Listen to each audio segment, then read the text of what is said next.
Eu sou Luciano Aires e a partir de agora você está frente a frente com a Justiça, um programa da parceria entre a APAMAGES, Associação Paulista dos Magistrados, e a APMP, Associação Paulista do Ministério Público. O programa de hoje interessa a você que tem uma relação muito especial com o seu inquilino ou com o seu locatário, a relação de locação.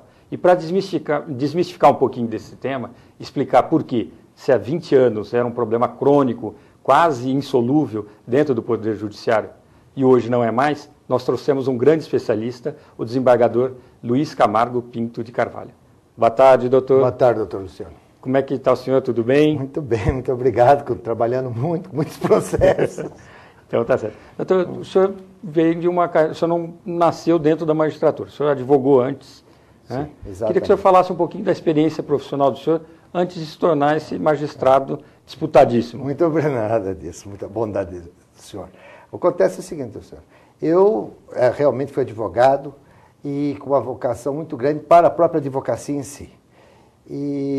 Mas sempre me dediquei, depois de formado, assim, isso eu sempre disse para os meus alunos, que eu lecionei anos e anos, 25 anos, 6 anos,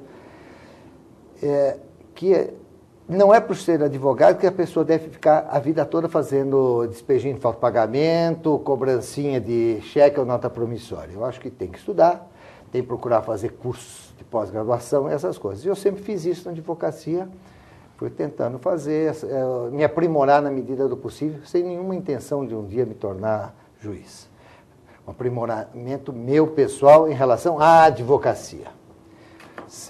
Sempre fui um voraz comprador de livro, me tornei advogado da editora Saraiva, de tanto frequentar a livraria Saraiva, quando eu era aqui no centro de São Paulo, me tornei amigo deles, quando precisava de advogado me procuraram, e lá fiquei mais de 20 anos.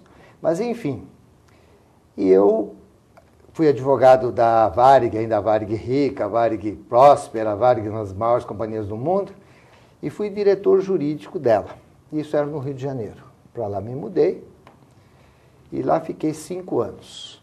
Mas depois a vida começou a ficar um pouco difícil, porque minha mulher, na época, hoje falecida, mas advogava em São Paulo, tinha que vir toda semana para cá. E nós pensamos em retornar a São Paulo. E um caminho que nós pensamos, que eu pensei, eu mais concretamente, foi pleitear uma vaga no Quinto dos Advogados. E é curioso, doutor Luciano, eu sempre dizia isso em sala de aula para meus alunos, muito antes de eu pensar nessas coisas, que a gente colhe o que planta. E a minha vinda para o tribunal foi, de certa maneira, muito fácil, porque a hora que puxei a lista, por exemplo, de conselheiros da Ordem dos Advogados, um número enorme de colegas meus do magistério, pessoas que me conheciam. Então foi muito fácil, eu alcancei e digo para o senhor, eu digo, até meus colegas, negócio de vocacionado para a magistratura, vocacionado no Ministério Público, acho que não existe. O que existe é vontade de trabalhar, vontade de estudar, sabe? Não, vontade de sempre fazer um serviço técnico o melhor possível. Né? E assim, já estou há 12 anos como era juiz do 2º Tribunal de Alçada, hoje desembargador. E me sinto muito feliz, diria quase plenamente realizado na atividade jurídica, hoje como juiz distribuindo justiça. Doutor, na abertura do programa, eu abordei um assunto que realmente é importante. Há 20 anos ninguém imaginava que o problema de locação pudesse ser pacificado. Afinal de contas, como é que o judiciário, o legislador, como é que conseguiu se equacionar um problema tão grave que era o de locação? Às vezes 10 anos para se julgar um processo. Né? O senhor tem toda a razão. O problema de locação é um problema que, embora jurídico, ele é de caráter social. Eu até digo que assim, ninguém é locatário podendo ser proprietário. Então é um problema muito sério. As pessoas que são locatárias são em situações de necessidade, porque não podem ter o imóvel próprio. Mas o ambiente locatício é um ambiente muito propício à demagogia. Uma demagogia barata, que no Brasil isso hoje é um terreno fértil para tudo, né? Especialmente na hora da presidência da República, do Legislativo. Então, nós sempre tivemos leis aparentemente protetoras de locatários. Aparentemente. Por quê? Elas trabalhavam em cima de uma coisa, congelamento de aluguel. Ora, o congelamento de aluguel se beneficiava aqueles locatários de momento, trazia problemas imensos àqueles outros que pleiteassem, viessem a pleitear um imóvel para alugar, porque não existia. Ninguém mais construía imóvel para alugar. Afetava a indústria da construção civil, que o senhor sabe, é uma indústria que talvez dá mais empregos, não é? Que ela serve até de medidora da situação do país, país e coisa e tal. Isso praticamente ficou congelado, e sempre foi assim, até o advento dessa Lei 8.245, projeto muito bem feito, de um advogado, doutor Beige, do Rio de Janeiro, juntamente com o desembargador Silvio Capanema de Souza, elaboraram o anteprojeto, depois o projeto, foi submetido a várias discussões, a setores diversos do mercado, inclusive desembargadores de São Paulo.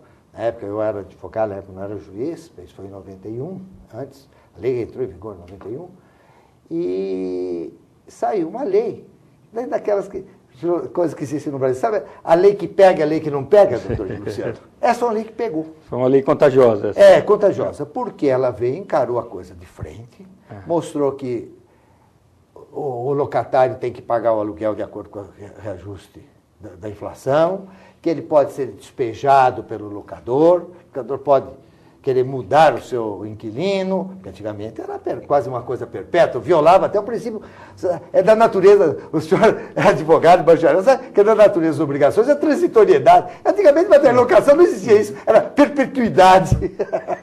Aluguel perene. É aluguel perene. Então, essas coisas alteraram. No começo, o senhor não calcule, eu acompanhei, porque eu participo de um livro, foi um livro pioneiro sobre locações, esgotado desde que a lei entrou em vigor, e foi dado pela Saraiva. A Saraiva nunca reeditou.